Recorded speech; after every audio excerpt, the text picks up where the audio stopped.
በቅርቡ ቀለበት አድርጋችኋል ከአብርሽ ጋር። አንቺ አንዳንድ ሰዎች እያሉሽ እየመጡ እንደዚህ ልክ እኔ መጥቼ እንደምልሽ አብርሃም ነገ ለቁሽ ይሄዳል ብዙ ነገር እየተባልሽ ስለነበረ ለዛ ነው ቀለበቱ ያደረገልሽ። አሁንም ቢሆን አብርሃም ወዶሽ አፍቅሮሽ አይደለም ቀለበት ያደረገልሽ።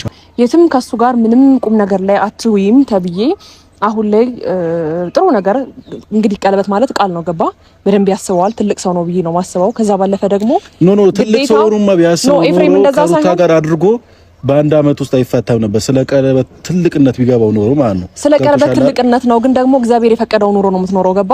የመጣሁበት ምክንያት ያሰረልሽ ቀለበት አውልቀሽ እንድትሰጪኝ ነው። በቃ ሌላ ነገር አልፈልግም። ይሄ ቀለበት አንቺ ጋር መሆን ስለሌለበት ኤፍሬም ቀለበቱን እንድትሰጪኝ ነው የመጣሁት። ሌላ ወሬ ምንም ነገር አልፈልግም። አብርሃም ወንድም ነህ ቢያንስ እንደ አብርሃም ወንድም እኔ አክብሬ እንደማወራ አክብረህ አውራኝ ገባ። አይ በቃ ቀለበቱን አውልቅላት ስላልሆነ ቀለበቱን አውልቅላት ማለት የምትችለው ወንድምህን ማሳመን ትችላለህ ገባ። እኔ ጋር መምጣት አይጠበቅብህም።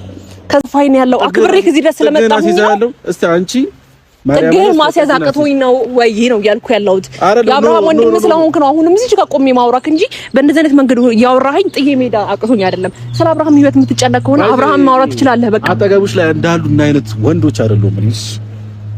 ምናልባት እንደዛ ስለሽ ከሆነ እንደዛ አይነት ወንድ አይደሉም። እኔም ደግሞ አንተ እንደዚህ ደረት እንግዲህ ኤፍሬም ሳይሞቅ ፈላ ብያለሁ። ምክንያቱም እስከዛሬ የት ሄደ ነው የሄርሜላን ቀለበት አውልቂ እምትላት። በነገራችን ላይ ቤተሰብ ሄርሜላ በጣም ለሰው ልጅ ሪስፔክት ስላላት ነው እንጂ ሙሊት ልጅ አርጋ መሽደብ ትችል ነበር። ኤፍሬም ምን ሆነ ነው እንደዚህ በሰው ፍቅር እየገባህ እንደዚህ የምታወቀው ማለት ነው? እውነት የወንድምህ መከታ ከሆንክ ማንም በአደባባይ ላይ እየወጣ ሲሰርበው ከጎኑ መቆም ነበረብህ። አንተ ግን ቀለበት አውልቂ መቼ አንተ አላጠለቅላት ያጠለቀላት ማይክል ጃክሰን ነው።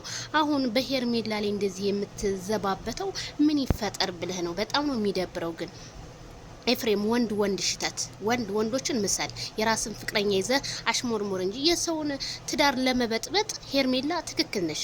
እውነት ያብርሽ ወንድም ስለሆንክ አክብሬህ እንጂ ልክ ነበር የምነግርህ። ቆሜም አላወራህም ነበረ። በጣም ከባድ ነገር ነው። ምክንያቱም እንዴት ነው የሰው ልጅ በአደባባይ ወጥቶ ቀለበት አውልቂ የሚባለው?